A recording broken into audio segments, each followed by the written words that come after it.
Ibu ini nembak di persidangan langsung di depan hakim. Inilah kisah Mariane Bahmer, seorang ibu yang dikenal sebagai ibu pembalasan.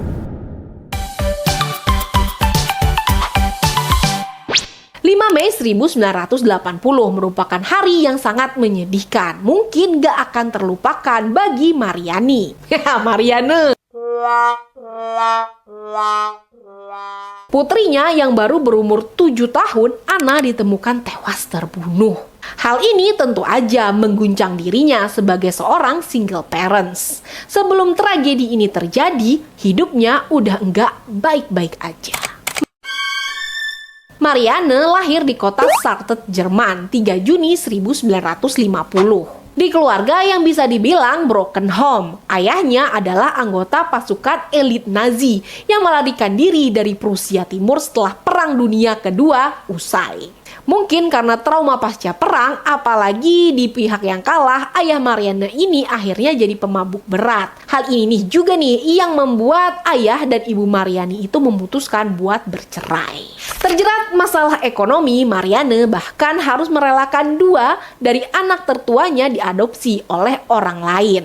Anak pertamanya lahir pada saat ia berusia 16 tahun, sedangkan kehamilan keduanya terjadi saat berusia 18 tahun. Pada tahun 1973 lahirlah anak ketiga yang bernama Anna.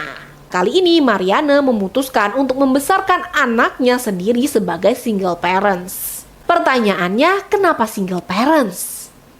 Dari beberapa sumber memang nggak pernah dituliskan nih kalau Mariane pernah menjalani pernikahan di masa remaja. Bahkan nggak diketahui apakah ayah dari semua anaknya itu adalah orang yang sama. Jadi ya begitulah. Mariane juga melakukan operasi tubektomi atau sterilisasi agar dia tidak bisa hamil lagi. Oke, sekarang kita kembali ke kasus pembunuhan.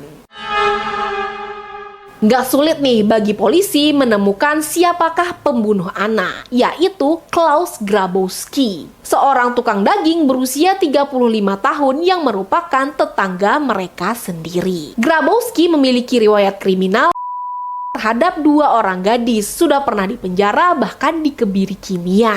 Ia ditangkap setelah tunangannya sendiri melaporkannya kepada polisi. Tanpa perlawanan, Grabowski mengakui pembunuhannya terhadap Anna.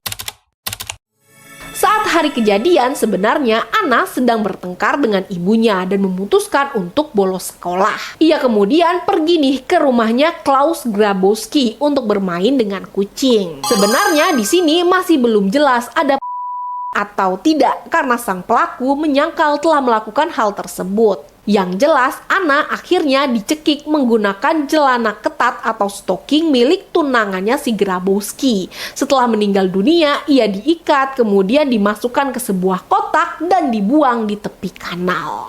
Serem nggak tuh? Serem banget. Lalu apa alasan Grabowski membunuh Anna? Kata Grabowski, semua ini dilakukan karena Anna merayu dan memerasnya. Anna mengancam akan mengadukan Grabowski telah melakukan jika tidak memberinya uang. Karena takut harus kembali ke penjara, akhirnya Grabowski pun membunuh Anna. Ini pembelaan versi Grabowski. Meskipun sulit dibayangkan, anak umur 7 tahun udah bisa melakukan pemerasan terhadap orang dewasa. Gimana gengs, menurut kalian masuk akal nggak? 4 Maret 1981, persidangan Grabowski dimulai di pengadilan Lübeck, Jerman. Wah, lumayan lama juga ya. Anna meninggal bulan Mei 1980, tapi persidangannya bulan Maret 1981. Artinya persidangan dilakukan 10 bulan setelah Anna meninggal. Di hari ketiga persidangan, di sini mulai seru nih, gengs.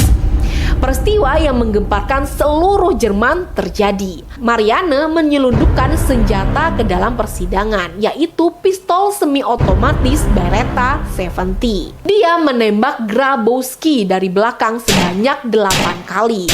7 peluru bersarang yang membuat Grabowski tewas seketika.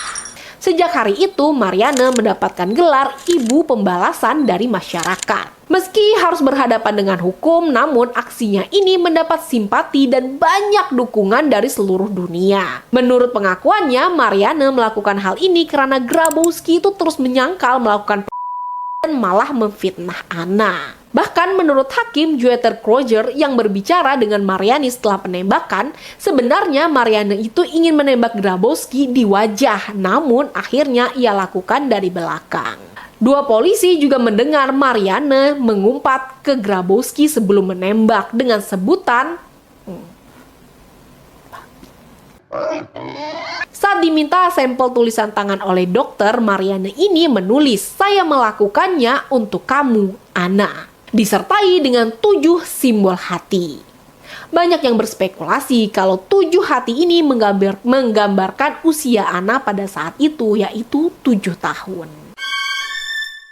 Pada tahun 1983, Marianne akhirnya divonis 6 tahun penjara atas kasus pembunuhan dan kepemilikan senjata api ilegal. Namun Marianne hanya menjalani masa tahanannya selama 3 tahun sebelum dibebaskan. Kisah hidupnya ini ia jual secara eksklusif pada sebuah majalah berita dengan harga 250.000 marks, mata uang Jerman Barat pada saat itu sebelum diganti dengan euro. Setelah bebas, Marianne sempat menikah, pindah ke Nigeria, bercerai, kemudian kembali lagi ke Jerman karena ia didiagnosis menderita kanker pankreas. Di usia 46 tahun, Marianne akhirnya meninggal dunia di rumah sakit kota Lübeck.